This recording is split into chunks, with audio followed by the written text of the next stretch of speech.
Hey friends, my name's Steve Guttenberg and I am the Audiophiliac, and I want to talk about recordings that I really, really love the sound of. And the first one is one that a lot of audiophiles put down because they think it's really schmaltzy or silly. It is, but I still really like it. It is this record here, Amanda McBroom and Lincoln Mayorga. And this came out in 1980 on Sheffield Labs. It's a direct-to-disc. In other words, there was no tape used to make this recording. The band played, and it was a large group, and then it was cut directly on an LP record-cutting lathe.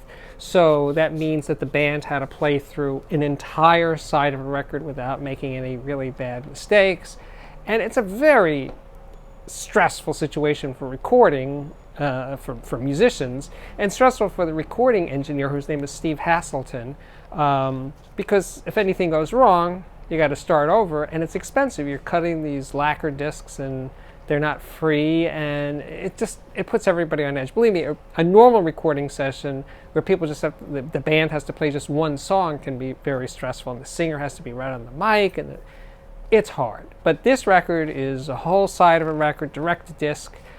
It's a freaking great sounding recording, and my friends put me down when I bought it. I bought this record for $3 a couple of years ago because I never owned it, or maybe I owned it and I forgot about it. But anyway, I bought this record and I'm really glad I did. It sounds amazing because, after all, if you want to hear how good your system sounds, you have to play really good sounding recordings. Because if you play crappy or compressed EQ processed recordings, they're fun and you may love the music, but you're not going to hear how good your system sounds if you play crappy music. So just having a couple of really superb recordings on any format. I'm just happen to be showing you a bunch of LPs today, but they could be CDs or files or something. That's not the point. So anyway, this record is a terrific record, and I will link to things as I go on.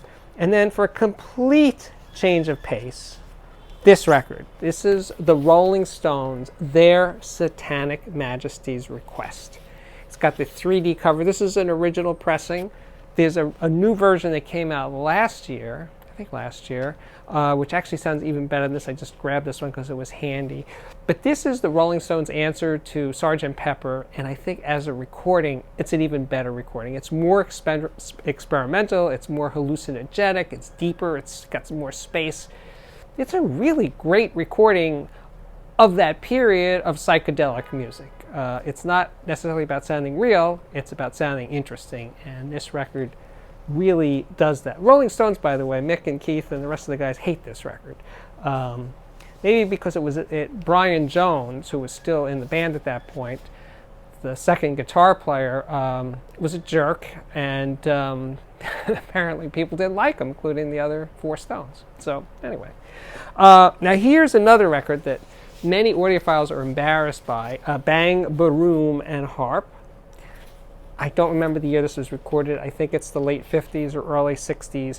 It was recorded in a large recording studio. It's got space, it's got depth, it's got tone, it's got dynamic range. It's an extraordinary recording of mostly percussion music.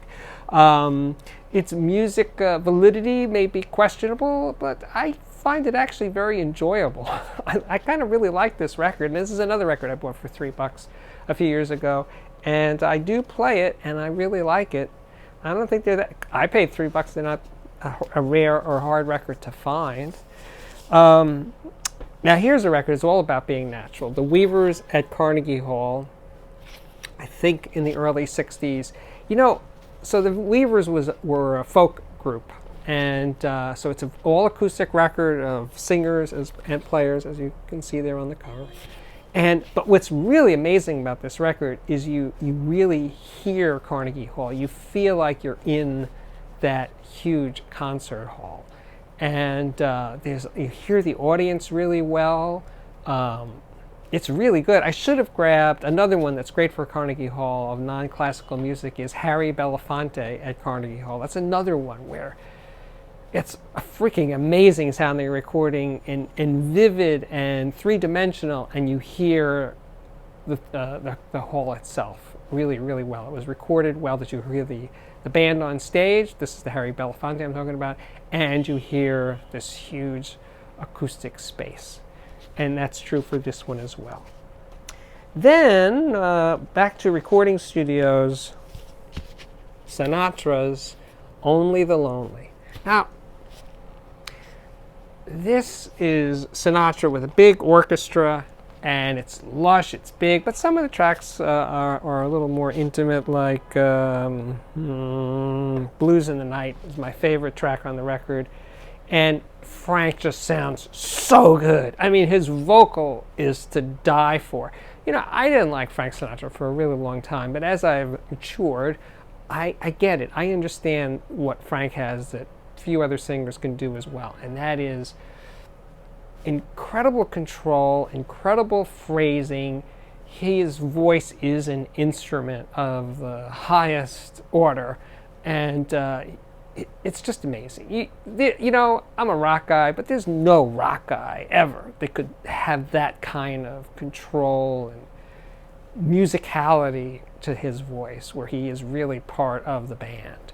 You know, someone said, Tony Bennett says he is that Sinatra is the best jazz singer of all time, and you know, basically Frank Sinatra is a pop singer, but he is a jazz guy at heart.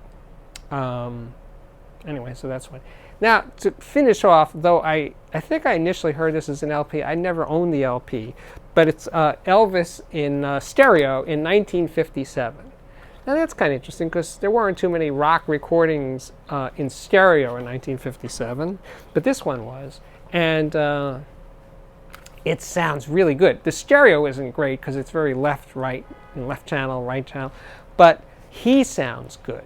And yeah, if you want to hear tone and a natural sounding vocal other than Frank, listen to Elvis Presley in stereo in 57. He is fully there, fully developed, and he is coming out of your speaker. And if he's not, I would question your speaker choice or the rest of your audio chain, because it's in the recording. And there's a lot of studio chatter and stuff. These are kind of like demos and things. So and he breaks up. He starts laughing at times. It's a fun record to listen to.